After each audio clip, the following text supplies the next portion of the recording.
welcome. And Thank thank you. you so much for making time for this. We Yeah, appreciate it. It's a pleasure. And the audience, I think, are going to love this Mm. because your story is actually such an inspiring story. Thank you so much. And it feels like you could give so much to the community that they could learn from. And we're hoping that we give them some of your insights from your mind and some of your hearts so others could maybe follow your journey. Thank you so much. Thank you. Yeah. So maybe you could just start with just a little bit brief about who you are and how you got here and what are you doing now? Okay. So my name is Faizan Mahmood, and I'm an entrepreneur myself. I run a financial product. It's called Capital Stake, and we provide analytics on the stock market. Oh, That's great. So my entrepreneurial journey was something that I had never planned for. Okay. So basically, I have a background in finance. So technology is something that I was completely unfamiliar with. Mm-hmm. So one of my co-founders, who also happens to be my cousin, Bilal, told me about entrepreneurship, startups, and incubators. And he kind of forced me to go to an incubator. Otherwise, I never planned to do that. Okay. So that's how I started, and we got incubated in an incubator. Okay. And then after that, once I got my startup rolling and it performed really well, then I started working with the government. Okay. So the government was focusing a lot to promote entrepreneurship. Okay. So I was the program manager of the only incubator in the country at that time, Wow. which is called Plan 9. Okay. So that's how my entrepreneurial journey started. And then I contributed in the IT policy of the province. I contributed in the venture capital and private equity regulations of the country. Wow. And in parallel, I ran an exchange program for the State Department, for DFID, for Australian High Commission, and I also taught at a university in entrepreneurship course. So it was a lot going on. To say the least. Yeah. So right now, what's happening is that I'm heading an incubator based out of Lahore called Innovation District 92, Okay. and it's owned by the Superior Group. The Superior Group has very diverse business they are into education, and the director of the university, Dr. Sumaira Rahman, has a lot of focus on entrepreneurship. Okay. So she's a co-founder of the Innovation District 92, and the other co-founder is Nabil Kadir, who also happens to be my director at Plan 9. Okay. So we have a continued relationship with him. That's a brief introduction of what I'm currently doing. And in parallel, as we speak, I'm also managing 3 programs of the U.S. State Department in Pakistan. Fantastic. I mean, what an amazing accomplishments. Yeah. And it feels like you just full of more energy to give more, right? I'm assuming. Yes, So- yes. That's a focus. And the other thing is to promote Pakistan on a global platform. Okay. It's really important to show what Pakistan has to offer.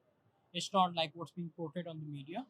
So it's about projecting Pakistan's image on a global platform. Great. So how did you stumble? I know you were forced to go to the incubator, Hmm. but how did you come up with this idea to put on the stock exchange on this platform? How did you come up with this?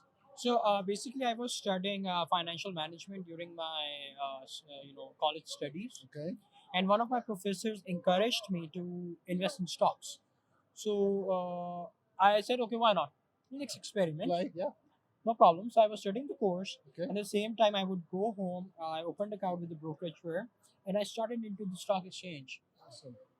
And then what I did was I applied my theoretical knowledge that I was learning in the course Okay. to the stock exchange, Okay. and I got some decent results out of it. Good. So I thought that it's a good business model. And then I was working with an audit firm, and I got the opportunity to conduct an internal audit of the exchange itself. So I showed it to the management of the exchange, Yeah. and they were like super impressed. They wanted to buy the product out. Then I consulted with my cousin, who's a techie, Yes. and he was like, "Why are you selling it? Let's build a business around it." I was like, "I don't know how to do it." Yeah. He said, "I'll handle the tech, you handle the business, and we'll start off." So that's how the entire journey of our startup actually initiated. I mean, what an inspiring story. I mean, it sounds like you really did what most entrepreneurs don't realize that they should be doing, which is tested the market, you played with it, you were Yes. somewhat of an insider by playing with the game, and then you learned a lot from it, it sounds Yes. like. So I've coached a lot of startups over the last few years. I've interacted with more than 150 startups. And a lot of what work. you just mentioned Yeah. is really important. The startups, what they usually do is they first develop the product Yeah. and then go to the market testing. Too late. I did the opposite. It's I great. tested it in the market, just an Excel sheet. Yeah. Just an Excel sheet. Wow. I got a good response. I decided let's build a product around it. That's great. What a great story.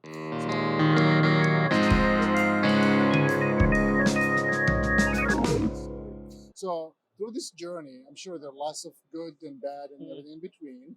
But what would be one of the things that you struggled with and you overcome? What would that be? Like one big one? So I think persistence was a major contributor in my entire startup because I'm dealing with the equity markets. So it's very sensitive information For sure.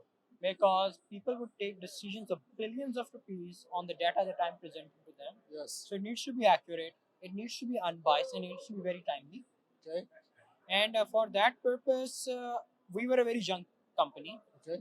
And we have a joint venture with the stock exchange itself. Wow. Pakistan Stock Exchange. Wow. Official data portal is being managed by my company.